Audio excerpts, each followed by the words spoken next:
Vamos. Entonces, por el Poké Rap. Tú solo canta, yo haré el resto. Vamos. Metapod para presidente. Se interrumpió el Poké Rap para decirles: este video es una reacción a Metapod para presidente. Bueno, creo que es el Metapod para presidente, pero igual. Hora de entrar en reacción.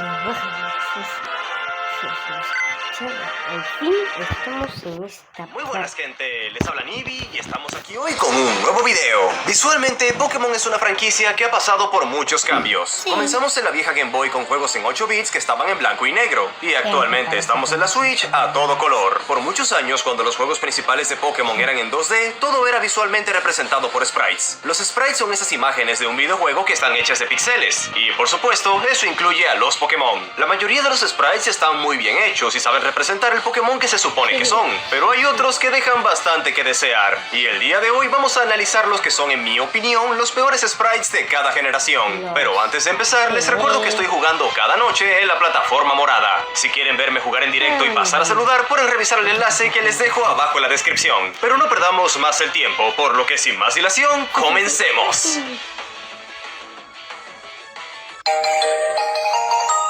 Canto.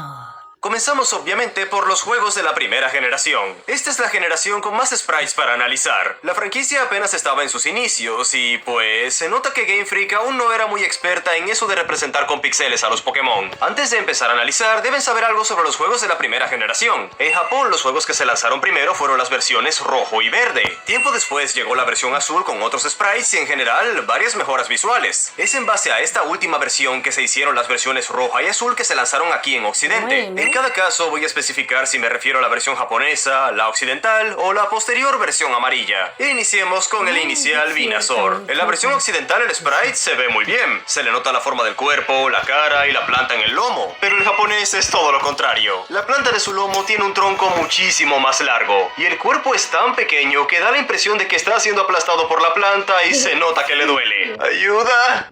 Pasamos a otro inicial y ese es Charizard. El sprite de occidente tiene la cara un poco rara por la pose en la que se encuentra, pero cumple con su propósito. En cambio, el Charizard japonés parece que está enfermo y anda estornudando fuego. La cola se ve mal, las patas se ven mal y en general todo el sprite se ve mal. El siguiente es Pidgey y en este caso me refiero a su sprite de occidente. Parece más bien un ave común y corriente de la vida real. Queda incluso peor si lo comparamos con su sprite de Pokémon amarillo, que sí se asemeja muchísimo más a su arte oficial. Ahora, ¿qué les parece si vamos con Wigglytuff? En su sprite de occidente su cuerpo se ve un tanto más redondo que ovalado, pero aún así está bien. Lo que no entiendo es por qué en el sprite de Japón tiene una cara tan horrible con un ojo más grande que el otro. Tal vez quisieron hacerle una cara de alegría o asombro, pero no le salió bien. Toca hablar de Cloyster. Su sprite japonés está bien, aunque se ve un poco apretado. Sabiendo lo que se parece, eso suena raro, pero lo verdaderamente raro viene cuando vemos su sprite occidental. Aquí, por alguna razón que desconozco, pensaron que era buena idea girar su concha a unos 90 grados y eso nos dio como resultado esta abominación. Pero regresando a los sprites japoneses raros, está muy XD como la boca de Ekans en su primer sprite parece una aspiradora. Sé muy bien que en su arte oficial tiene la boca abierta, pero no de esa forma. Los primeros sprites de Growlithe tienen el mismo problema que mencioné con Pidgey. En lugar de tener la apariencia de un Pokémon, parece más bien un perro real. Y si bien la cosa cambia en su sprite de Pokémon amarillo, donde ya se asemeja mucho más a su arte oficial, por alguna razón aquí su pelaje es marrón en lugar de naranja. Y es curioso porque Arcanine sí tiene su color de pelo correcto. Y hablando de los sprites de Pokémon amarillo, la mayoría son una mejora con respecto a las versiones pasadas, pero hay excepciones. Una de ellas es Porygon. Su primer sprite es perfecto. Incluso está en la misma pose de su arte oficial. Pero ¿por qué rayos en la versión amarilla le cambiaron la pose y el color haciendo que se vea todo raro y comprimido? Es un cambio que no tiene sentido. Hablando de cambios sin sentido, los sprites de Gloom y Vileplume se ven bien en la versión amarilla, pero es muy extraño que les hayan dado ese color rojo tan fuerte. Casi hasta parecen material de creepypasta.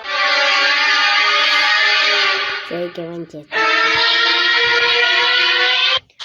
Yendo con los legendarios, los primeros dos sprites de Moltres eran bastante feos. Sufrían un problema similar al primer sprite de Charizard, estando en unas poses raras y con unas caras todavía más raras. Por suerte, la versión amarilla nos dio un sprite muchísimo mejor. Articuno tampoco se salva, porque en su primer sprite parecía estar algo desnutrido. Y lo mismo se aplica para su sprite de espalda. Se supone que es un Pokémon bello y elegante, pero con esa apariencia eso no cuela. Aunque el pollo desnutrido no se compara para nada con uno de los peores sprites jamás hechos. Me refiero a de Hitmonchan en la versión japonesa. Se nota que la idea era que se cubriera con sus puños mostrando una pose defensiva como un boxeador, pero las proporciones quedaron desastrosas. Tanto así que por ahí ronda un dibujo que interpreta a este sprite como un dodo defecando mientras es observado por un Togekiss. Sencillamente es horrible. Y hablando de cosas horribles, el último sprite de la primera generación del que quiero hablarles es el de Mew. A mucha gente le gusta Mew porque es muy lindo. Y no, el sprite que están viendo ahora en pantalla no es al que me refiero. Este por suerte es el corregido que nos llegó a nosotros. Y este otro es el sprite japonés. O sea, el primer sprite que tuvo Mew. Parte de la idea de Mew es parecer un embrión, y por eso se dice que tiene el ADN de cada Pokémon que existe. Pero aquí se lo tomaron bastante literal, y nunca más volvió a ser representado de esta forma. Horrible.